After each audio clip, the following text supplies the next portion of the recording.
this video, we are going to cover floors. I am going to go ahead and cover the basement floor because I feel like you need to know this information, even though you will not have a basement floor in your drawings. So let's get started. So I'm going to go back to my basement plan. And again, I didn't do this drawing. This is just one that came with the book. So a couple of things here. In my basement, I have some stairs and they're going up at this point. I have some other rooms and such. And basically my basement is from here to here and there to there. This is my garage. Well, my garage level is at a different level. What I'm seeing in this plan is probably my foundation walls. So the first thing I'm going to do is I'm going to turn on my find so I know what I'm looking at. So if you look here, I can see the hatching in here that this is concrete. And they did not fur out their walls in here like we did, but you guys should have furred out walls in there. Let's talk about floors. I'm going to go back to Canvas. And the first two type of floors you're going to have are going to be your basement floor and your garage floor. And they're a very similar type of floor. They're what we call slab on grade. And this diagram isn't exactly right. They come in, they put the footing in, they put the foundation wall in. Sometimes they do this little L here and set that slab on top of it. It's a little easier. Other times, this will continue up and you'll have an expansion joint between this and the slab will start there. The other thing that's missing off of here is that we typically have 4 inches of gravel below that. So that is a very typical type of floor that you're going to have either at your garage or your basement. Okay, so we're going to look at that first. So if I go back to my Revit, and I've got to think about the different spaces. And I don't know what these spaces are, but I'm going to assume that this one is a bathroom. And then everything else is basically just regular type spaces. I have some closets, I have some walkways. So I've got to decide what kind of floor finishes I want in these spaces. And there's lots of choices out there. We have carpet. We have VCT, which is a vinyl composition tile. We also have vinyl composition that comes in sheets. You might have heard the term linoleum or sheet vinyl or something like that. We have tiles. We have all kinds of tiles. We have wood. There are lots of woods. There are laminate woods. There are pre-engineered woods. There's the real wood that's a lot thicker that comes unfinished and you have to come in and finish it. So there's lots of different choices of what you can put in. My requirement for you is that on each floor, you have to have at least 2 different floor finishes. Now, you can use the same 2 on each floor, but you got to have at least. So we're going to start here with the basement. And the first thing is basically my stair here. My stair covers that up. I'm not going to see anything down below it because they have walls all the way across here. So in that particular area, what would I probably have? Concrete. I don't need to put a floor finish under there. I probably can't even get under there to put a floor finish under there. Once they put the stairs in, okay, I'd have to do it before that. So that's where I'm going to start. I'm going to start here and I'm going to put concrete, just concrete itself, right here. If I go to my architecture tab, you see you have a pull down for floor. And underneath that, it has some different options. We're going to use architectural, of course. So now if I come over to my properties and I look down through here, you see I have one that says concrete slab 4 inches. That's pretty common. Slab is typically going to be about 4 inches. A lot of times in commercial, we might go to a 6-inch slab, depending on our spans, depending on what's going into the space, if it's heavy, if it's a storage building, things like that, it might be a little bit thicker. Let's look at the concrete slab 4 inches. So if I go to edit type, you'll see it says concrete floor or concrete slab 4 inches. And then if I go into the edit part of the structure, basically all this has is the concrete. Now in reality, if I were doing this on a real project, I would add a vapor barrier in there, and I would also add 4 inches of gravel because that's really what that floor is. And I need for my takeoffs and things like that, I really need it to be true to what it is. But we're not going to go to that much trouble. We're going to go with just the 4-inch slab by itself. So I'm good there. So I'm going to say okay and say okay. And now you notice I've gone to my modify create boundary And in this case, I'm going to draw it because I'm going to have a different material here versus that space. What I have you do is go to the center of the wall. That way you don't have any gaps in your flooring, but you're also not trying to do something under your wall special or whatever. Typically, like at this door, if we changed finishes, we change that finish underneath the door. So when the door is closed and I'm standing on this side, I see the finish of this room. When I close the door and I go on that side, I see the finish of that room. So that line usually happens right underneath your doors. So that's why we're just going to go to the center to make it easier. I'm going to start again, and I'm going to find the center point there, and I'm going to come around to the center point approximately here, and I'm going to go there, I'm going to go there, there, and I'm going to come all the way out to, I'm not going to come out to this edge here. Why not? That's my nosing. Remember, I have that little inch where my nosing goes back to my riser. So if I come out to here, I'm going to have concrete out here where I really at this point need whatever finish is out here. So I'm going to go to that dotted line. Maybe I may have to, I'm going to go there and then I'll just move it.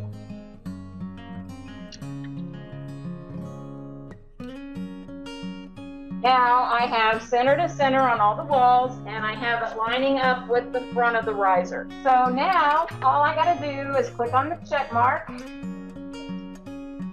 and now you can see I actually have a floor there.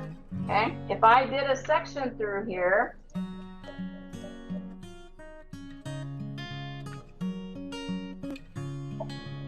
you will see now I have my floor slab. And the top of my floor slab lines up with the finished floor that we did. That's why we dropped our outside walls down to the foundation. Okay, so we don't see foundation and we don't see floor and that sort of thing. So again, not really exactly how it's built, but for our purposes, that's how we're gonna do it. So next, I'm gonna go back to my plan. And I said that this was a bathroom. So I want to do like some kind of tile in there. So if I go over here to my floors again, and I look through my floors, I don't have, again, this still has to be a concrete slab, right? Because we're still slab on grade. And I don't actually have anything but this one. So I'm going to modify it and make what I want. So I'm going to go to concrete slab, and I'm going to go to edit type, and I'm going to duplicate. And I'm going to change this to say concrete slab 4-inch with tile. And I'm going to say okay. So now I've changed the name of it, so now I have to go and edit the structure of it. So if I go in here, again, right now, all I have is my concrete. Okay, I don't have anything on top of it, just plain old concrete. So what I need to do is I need to insert another finish. That's going to be my tile. So if I click on the insert, you'll see it inserted it down here. I really want it up here because I want it on top of my concrete, not below my concrete. That's the top, that's the bottom. So if I use this up arrow, I can get it up there. Then right now that says structure. What I'm putting in is not structure.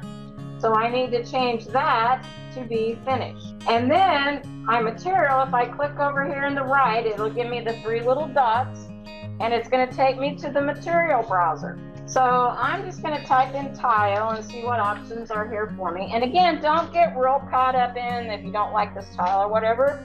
When we get ready to do our renderings and stuff, we're going to change materials and do different things. So if I look here, I have a tile mosaic and I have a tile porcelain.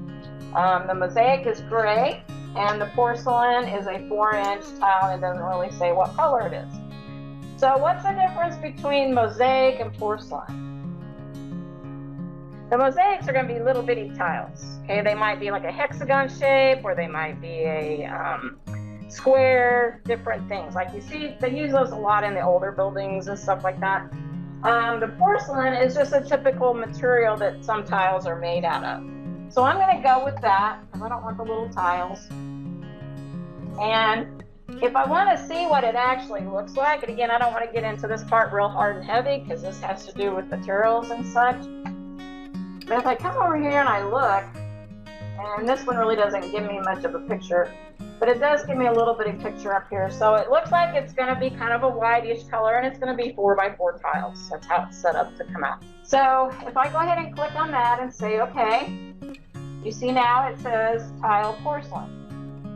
And it now says it's 0 inches thick. Anybody know how thick tile typically is? It can vary, but typically it's about 3/8 of an inch. So, and I've listed in your assignment different material thicknesses to use for the different materials. So I'm going to come over here and I'm going to change that to 3/8. So now I have concrete and I have my tile on top of it. So I'm ready to move on. And I'm going to say okay. And now here, because this is my exterior wall, I don't have to go to the center of it, okay, because that's a foundation wall, so it's going down further than my floor. So I'm going to use my line here. I am going to come to the midpoint here, and I'm going to come to the midpoint here, over to this wall, don't hit it, and then back up. And again, I'm going to click on the check mark, and you can see I have little tiles in it. If I do this in a realistic view, and I zoom in, you can see that it even has like the little grout joints and everything in it. Sometimes if I wanted this to actually be bigger tiles, we could go in and adjust that. Okay, I'm not going to do it today, but when we talk about materials, we can do that. All right, so now I have my concrete under here and my tiles here. And let's just say, for simplicity's sake, the rest of it I want to be carpet. So I'm going to come in here and I'm going to go to my floors again. And I could start with this one, or I could start with the one that's just a concrete slab. It doesn't matter, okay, now that I've created these. I'm going to go edit type, and I'm going to duplicate. And this one I'm going to say with carpet. Say okay. So I need to go in here now, and I need to edit this. The reason why I went with this one, because it already has the finish in there, so I didn't have to do one step in there. So I'm going to come over here to material, and I'm going to type in carpet. And Revit has this beautiful red carpet, especially if you were like making a movie theater or something, would be great. But anyway, so we're going to go with red carpet for now, because we can change it, so don't worry about that. Say okay. And on carpet, I think I said to make it an 1/8 inch. I don't remember. And I'm going to say okay. And say okay. All right, so now I'm going to do the rest of the area in carpet. So I'm going to come over here and I'm going to come to the midpoint, and I'm going to start, and I'm going to go around. And in this case, I don't have to worry about going to the center of these walls. I can just let it run underneath it. Even though the carpet would not run underneath it, I know that, but for simplicity's sake,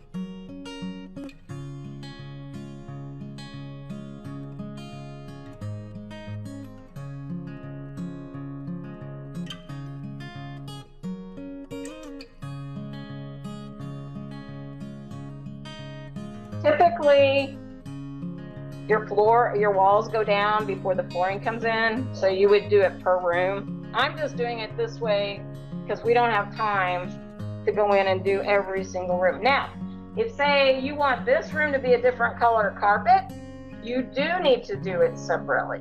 If I was going to put one color here, one color here, one color here, I need to do those as separate floors, because right now I'm doing mine all as one, so it's all going to be the same color. If I want multiple colors, I need to do them as segments. If you don't know if that's what you want, do them room by room. If you're not sure if you want tile in a room, you want VCT in a room, if you want carpet in a room, you want wood in a room, you just don't know yet, then do each room separately. Okay, I'm just doing it this way to make it a lot faster.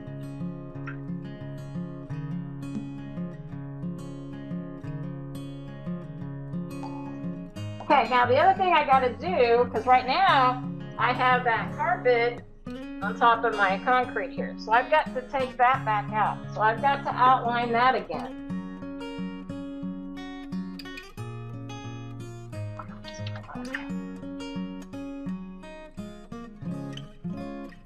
So it knows do not put the carpet here.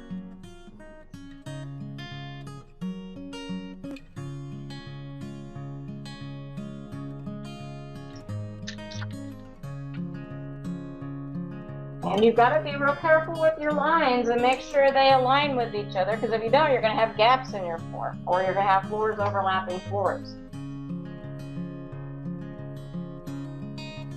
So now I've got carpet everywhere except for where I have concrete and where I have tile. So I'm going to click on my check mark, and if I zoom in on this, you'll see it actually has a carpet pattern to it. The other thing we can do, and again, I'm not going to get into this right now, is if you find like a sample of a paint or a piece of carpet or tile that you like on the internet, we can grab that image and put it in here. So if you don't like anything that Revit gives you, we can go get other materials. So don't get real caught up in what these look like. Be thinking more about, you know, where you want tile, where you want wood, where you want different colors of carpet. You know, that type of thing is what we need to think about right now. So my basement is taken care of. So I'm going to do another section right through here. And again, this is why this really isn't correct. Because if you look right here, that's where the carpet and the tile come together, okay? And what Revit does, it actually takes and just drops it down so it stays on the first floor. In reality, there would be a transition, just kind of like out here, a little transition strip, and this would always line up underneath, and you would have variations at the top. Does that make sense? And we could adjust it. We could move that floor up 3/4 of an inch or whatever I did on the one and up so much on the other one and get all of our slabs to line up. That's not what we're looking for here. In reality, you would have to do something like that. And again, that's why sometimes the finishes are done as a whole separate floor itself, okay, without the concrete or whatever attached to it, just the material itself. That's what you're going to do in the basement. I'm going to go to my first floor now. I got to think about my garage, right? And it's just going to be what? Concrete. I have that already, right? I have a 4-inch concrete. So I'm going to go to floor, and I'm going to pick the right one, and I'm going to make this very simple, and I'm just going to use my rectangle tool, and then I'm going to take this one and just slide it over to the middle. So what's going to happen out here? Anybody ever pour concrete on a house or anything? What do you do at that point? So what I would do in this case is, because where it's at right there, that's the difference between inside and outside. What happens when, and again, a garage is not quite as critical because you don't have extreme temperature changes like you do in a house. But if I pour this slab and I pour this slab, one's outside, one's inside, it's warm in here, it's cold out here, this one thaws, this one stays the same, what's going to happen?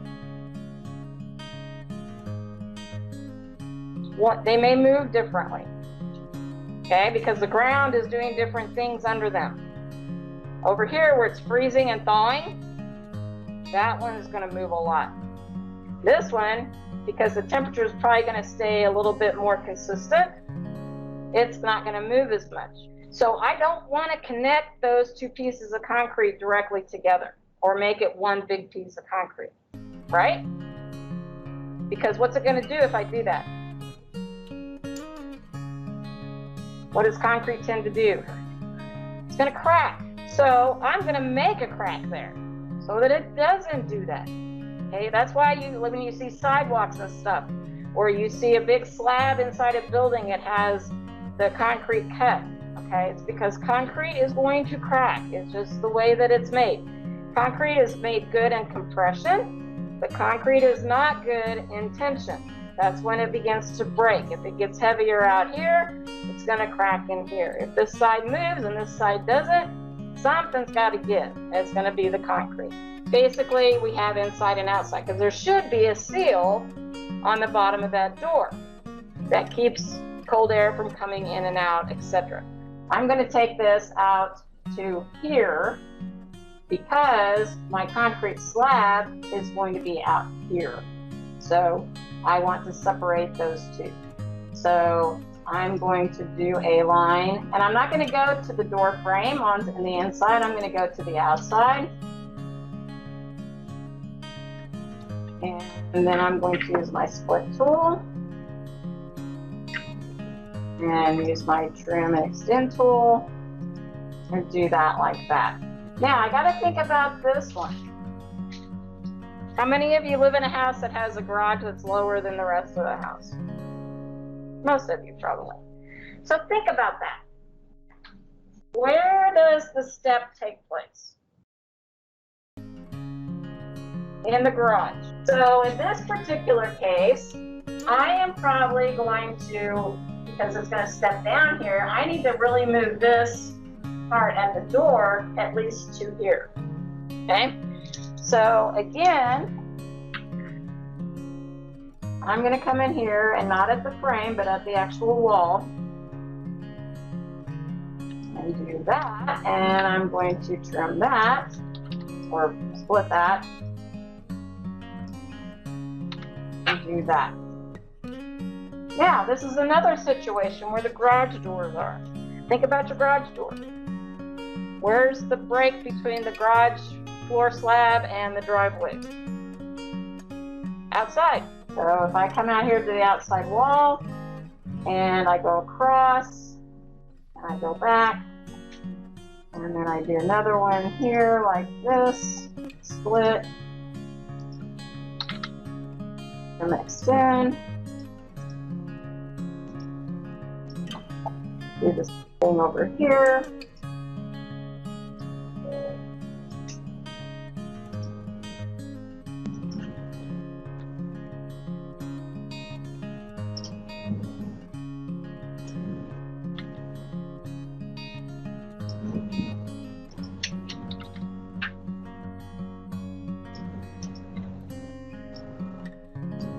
So now I have my garage floor the way that I want it. So I'm going to click on a check mark. And you'll see that now I have concrete in it. So it says, would you like walls that go up to this floor's level to attach to the bottom? In my case, in this particular drawing, they have not moved those walls down to the foundation. So that's kind of what it's asking. So I'm going to say do not attach right now, and I'll come back and figure that out later. So now I have that. So now I've got to do my inside floor. So I'm going to go back to canvas now, and we're going to look at how that floor is constructed. If you remember, we kind of talked about this on those drawings that I showed you. Again, our foundation wall lines up with our exterior wall. On top of the foundation, we have a 2x, and this actually has some kind of grout type material in there, expansion material.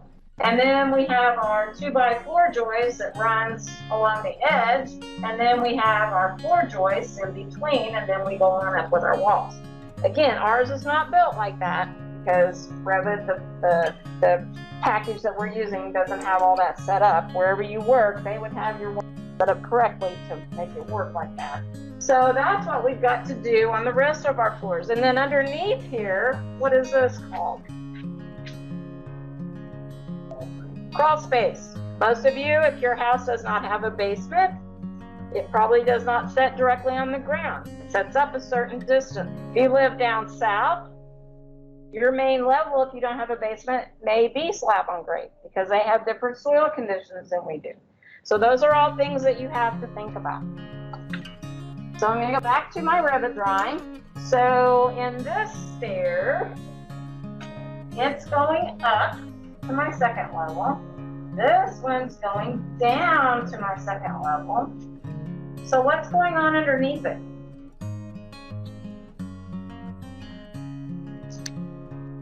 I don't have a wall over here, right? So if this stair is going up and there's no wall over here, I can see under that stair, right? If you're not sure, which with yours, you should know what you got going on, hopefully.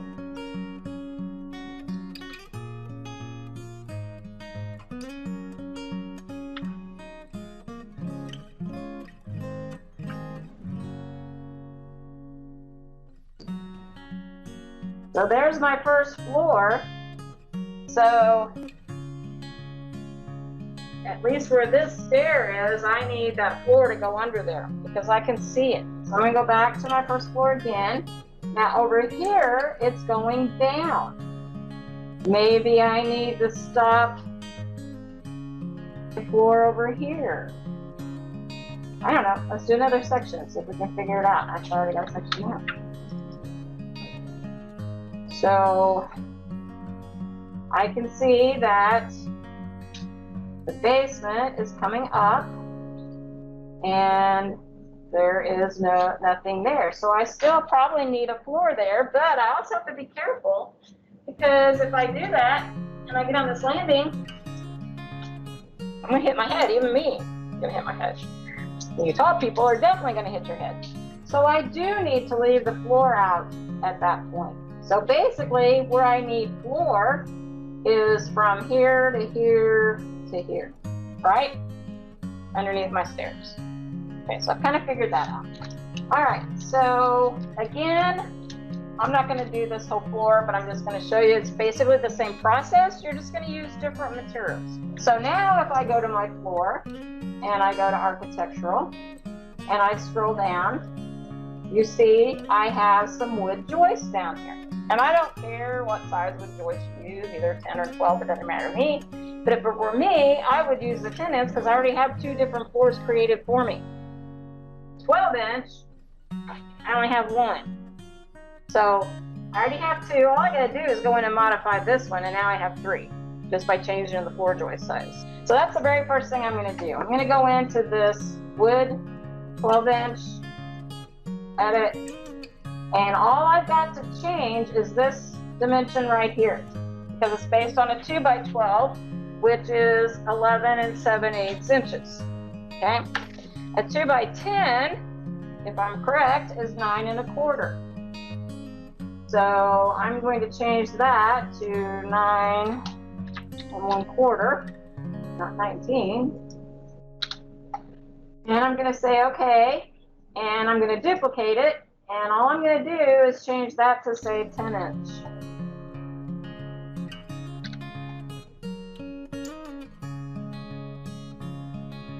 Not 11 inch.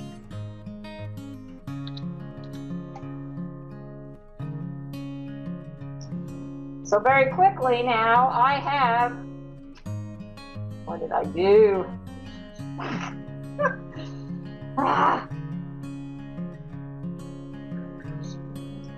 Oh. How do I get the truss? They are truss joints. Oh, instead of wood joint. Okay. Whatever, but you get the idea. So you want them all to be the same size. What I typically do is I kind of decide what I want first off, and I go ahead and create those floor types. Okay, I go ahead and create my carpet, my tile, whatever. So I'm not having to go in and do that as I'm going. So then, whichever one that I decide, ceramic tile and this is a bathroom, basically the exact same thing, center to center, check mark. And if I do a section through it,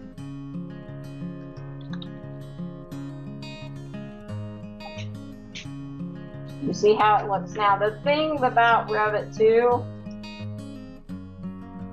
it's going to show you on this floor the parts and pieces of it.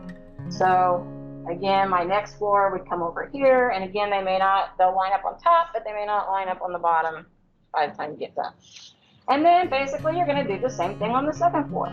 But now you should already have those floor types created that you created on the first floor, and you don't have to go in and create anymore. Does that make sense? This concludes the video on floors. In the next video, we will look at the ceilings.